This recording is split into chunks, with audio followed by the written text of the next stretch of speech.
Hello and welcome to The Good, the Bad, and the Ugly of Video Walls. My name is Daniel Griffin with Userful, and in today's webinar, we're going to be looking at the good, the bad, and the ugly of video walls. We're going to examine what to keep an eye out for, how to get the most for your video wall dollar, how to ensure you're getting the good, avoiding the bad, and staying away from the ugly. First, let's talk about the good. Video walls have come a long way. Display bezels are getting smaller, thinner and thinner every year. Displays are getting less expensive. Video wall processor and controller technologies are advancing. And of course, video walls are booming. Research and markets predicts a compound annual growth rate of 19% leading through 2020. It's easy to see why there's such a boom in video walls.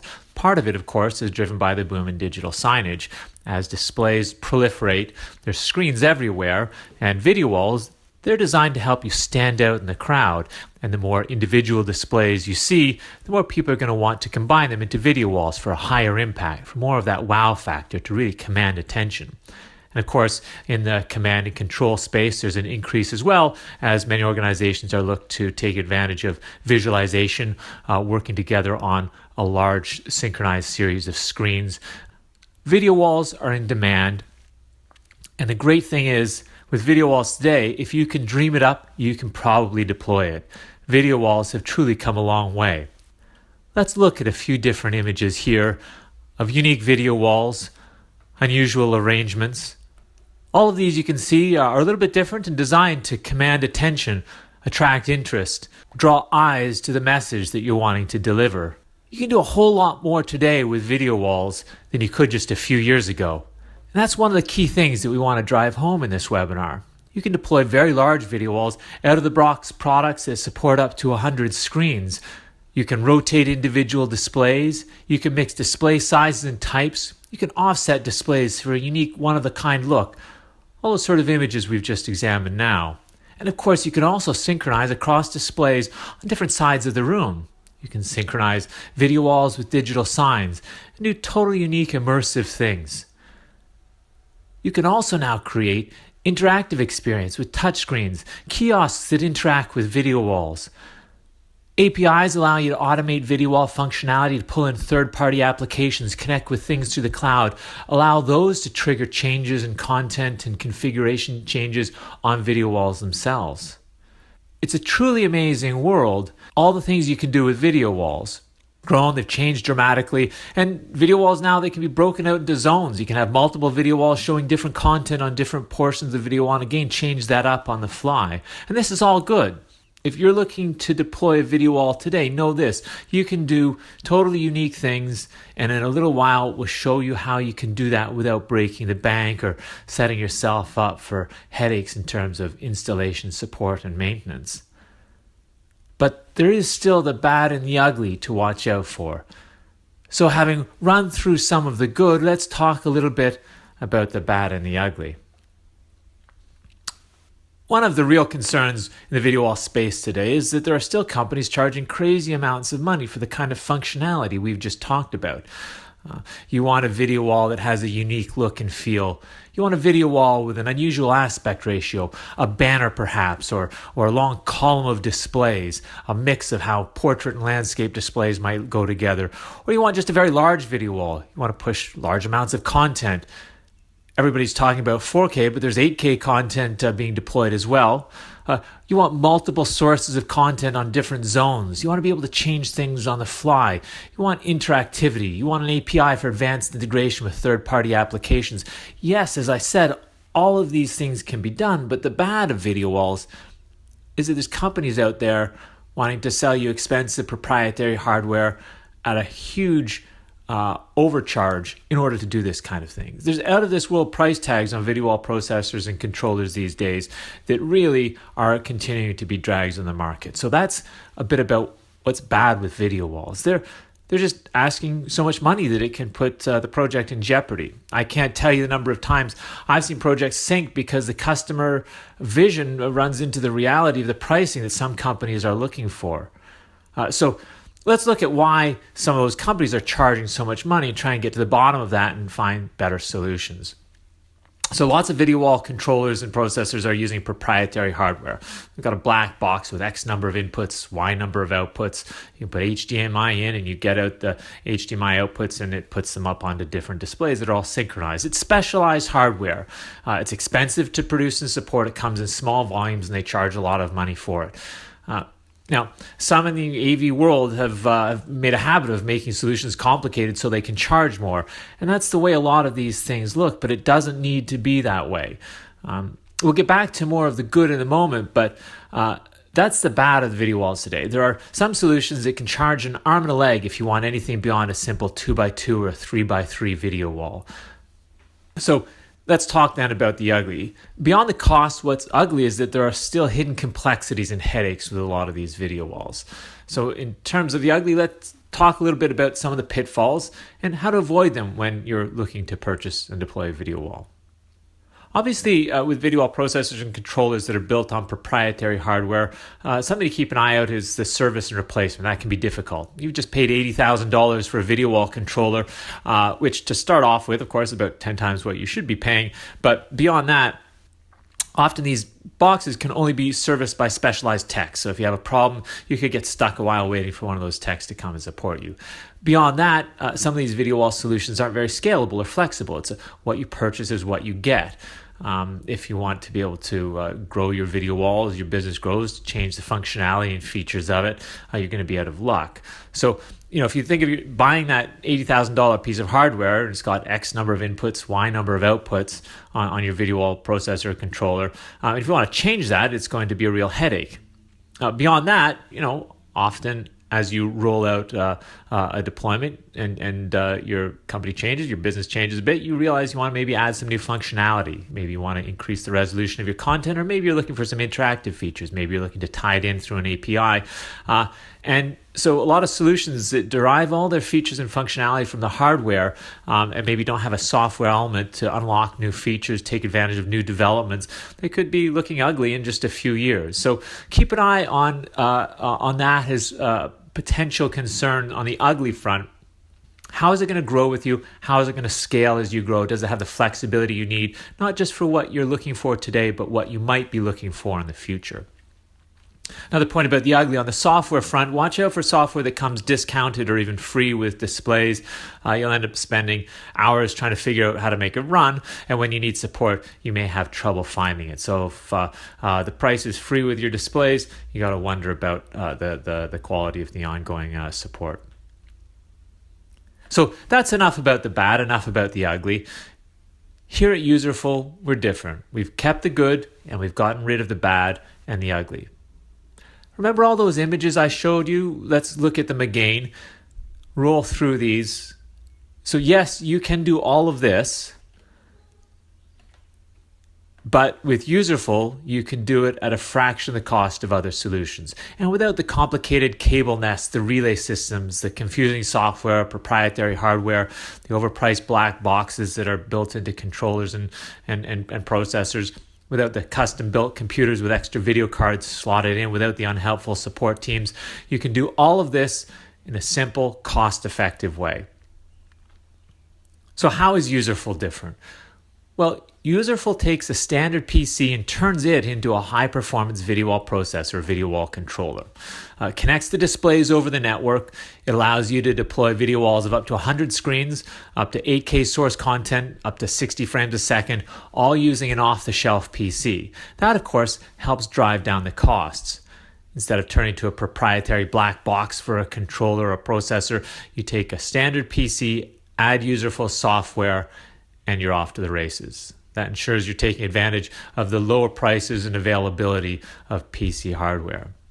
And yes, you can angle displays for a one-of-the-kind look. Yes, you can break your video wall out into different zones, and you can control the content on those zones from a tablet or even an API. And yes, it's easy to use, easy to set up, and it comes at an affordable price. Here, let me walk you through exactly how it works. You've got a standard PC and you add Userful software onto it. Now, this doesn't run on Windows. It's not an app that runs on top of an operating system. It includes the operating system. It is everything. You install it and it becomes an appliance. Like a fridge or a stove. It's something that's designed to do one thing and do it very well. So we turn that PC into an appliance that you manage through a browser. It connects through a switch to the displays. Each of the displays has a little zero client on the back of it. Those are small stateless devices, no processor, no hard drive, no memory. They are essentially network addressable video cards. And the great thing about that is all the heavy lifting is being done by that PC, and it just synchronizes those displays through those network addressable video cards. Now you manage all this through the browser. It's as simple as it can be. Drag and drop, simple interface to control your displays, your video walls, and everything else. You can put just about any content up onto a Userful video wall. You can do real-time content, manage content, interactive content. So you can put anything up from video and still images right through network-delivered content, RTP, RTSP, content that's pulled in through a content management system. There are several CMSs that are integrated into a Userful PC. You can capture content through HDMI or SDI capture, real-time players or other devices that are local that are feeding into the PC. You can put a desktop up there. You can put a full-screen browser. There's just about nothing you can't put up onto a Userful video wall. So that's a bit about how it works. What kind of things can it do? Well, told you about the very large video walls that you can do, up to 100 displays, up to 8K source content at 60 frames a second. So very powerful. And we're always growing and always scaling. So by the time you're viewing this, those limits might be even higher. And yes, artistic video walls. So what's unique with Userful is you can deploy any display in an artistic style like this. As long as it's got an HDMI connection, you can do it. So you can mix and match different types of displays. You can see here, 16:9 aspect ratio mixed with 1:1 aspect ratio. And you can angle individual displays or you can angle the entire canvas. You also have real-time control over the content that's playing. Administrators can set up different content and sources onto the video wall and then allow non-admin staff to invoke those content presets. So for example, you could have a receptionist who's able to change the content on the video wall from the presets the admin has allowed based on what's happening in the office during the day. You can move from playing a welcome message to playing other content promoting the company based on which visitors are coming through. Key to being good here is being affordable. And I wanted to spend a couple minutes just telling you about how Userful is affordable. First of all, we use standard PC that pushes down the total cost. We've got a tiered pricing structure that ensures that you're not paying for more features than you're using. And the third key point is we're transparent about our pricing. In fact, it's public. You can go to our website now and download pricing on our pricing page. You can see it there, userful.com/video wall pricing. Userful, we embrace the good, we watch out for the bad, we know about the ugly, and we help you avoid it. Userful.com/video wall, info@userful.com, or give us a call, 403-289-2177, or if you're in North America, 866-873-7385. We look forward to hearing from you, and we look forward to giving you a video wall that's not just good, but great.